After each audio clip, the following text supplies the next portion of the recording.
সন্ধানে জেলায় শহরে এমনকি দেশ এবং দেশের বাইরের মানুষও ভিড় জমান এক অমোঘ আকর্ষণে। ইতিমধ্যেই তার ফটো প্রদর্শনী অনুষ্ঠিত হয়েছে কলকাতার প্রায় সব প্রদর্শনশালায়। দিল্লি এবং মুম্বাই থেকে প্রশংসিত হয়েছেন বহুবার।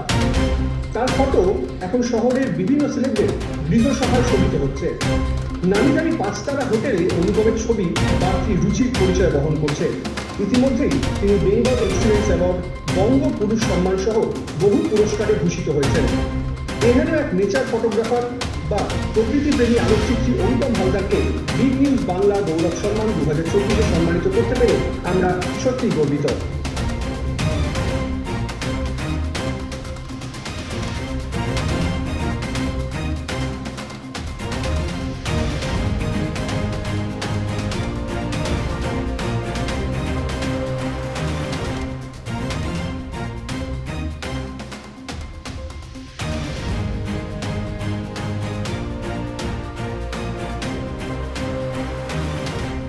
বিগ নিউজের সিইও মিস্টার দেবরাজ রায়, দেবশ্রীদি এবং আমার সামনে উপস্থিত আজকে বাংলা গৌরব সম্মানের বাংলার গৌরবের যে মানুষরা আজকে এখানে পাচ্ছেন তাদের সবাইকে কুর্নিশ।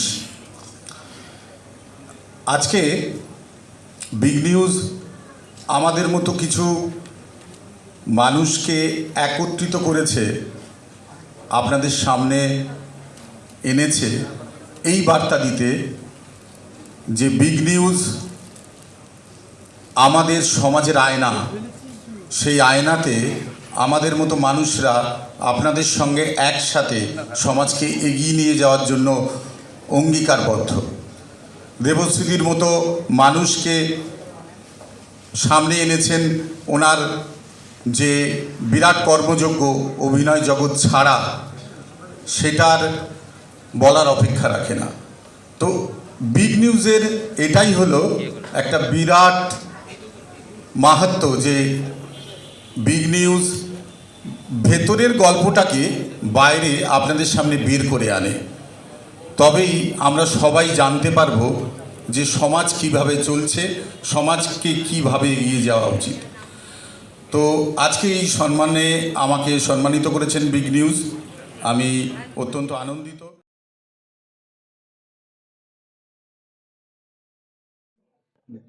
অনুভূতি পুরস্কার পেতে ভালো লাগে, এটা তো নতুন কিছু না। এটা হট করে আমার কাছে পরশুদিন মেল পাঠিয়েছে, বোধহয় বৃহস্পতিবার।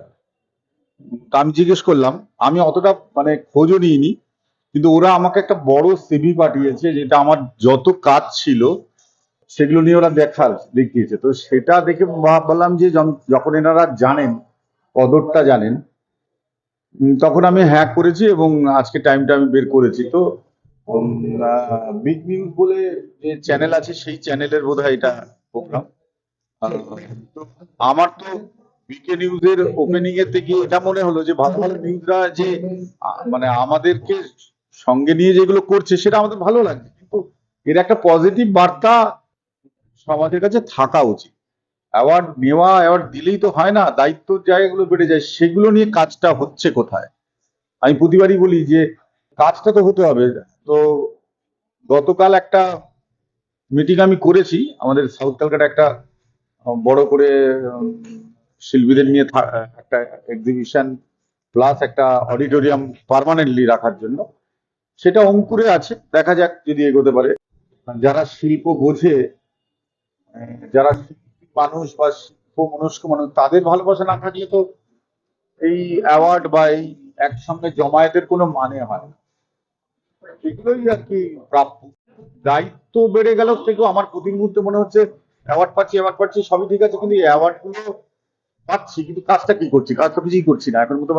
আমি আমার কাজ করছি কিছু কিছু। আমার যেমন সামনে এবছরের শীতে অনেকগুলো এক্সিবিশন আসবে, অনেক রকমের আসবে, ভ্যারাইটি রকম।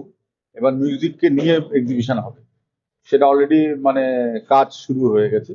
কিন্তু সেটা তো একক ক্ষেত্রে, বৃহত্তর ভাবে করতে গেলে সবাইকে নিয়ে করতে হবে। সেই জায়গাটার আমি একটা ভেতর থেকে তাগিদ অনুভব করছি যে সমাজের সব রকমের ধরনের শিল্পীরা যদি একসঙ্গে একটা ফোরাম গঠন করে, সেখানে থেকে একটা জোর পাওয়া যায়। তারা বছরে একবার করে দুবার করে বিভিন্ন পশ্চিমবঙ্গ থেকে বিভিন্ন জায়গায় গিয়ে করলো, এরকম একটা জায়গা যদি গঠন করা যায় সেটা হলে ভালো হয়। সেই জায়গাটা সমাজের কাছে অনেক বেশি মানে তাদের গ্রহণযোগ্যতা হবে। এখানে ব্যক্তিগত গ্রহণযোগ্যতা ভালো, কিন্তু ভাগটা বেড়ে যাচ্ছে।